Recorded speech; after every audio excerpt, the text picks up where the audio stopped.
Hi, I'm Rob Horner, lead aerosol chemist here at JAX. Welcome to the JAX Aerosol facility, where ideas become high-performance aerosol products. Whether you're starting with just an idea or already have a finished fluid or grease, we can help you take it from the lab to an aerosol can ready for the market. We offer two main development pathways. One, creating a new product from the ground up with our intercompany fluid and grease labs, or two, taking your existing flowable product and converting it into an aerosol.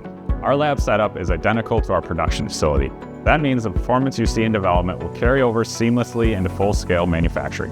We also work with multiple propellants, and if VOC levels are concerned, we can make ultra-low VOC products using CO2 propellant. We evaluate every aerosol with established spray characteristic testing, including spray pattern, spray diameter, delivery, and full can evacuation. Because aerosolization can change flammability, we also test flammability, flame propagation, and heat of combustion. These tests ensure every product meets the right health and safety ratings.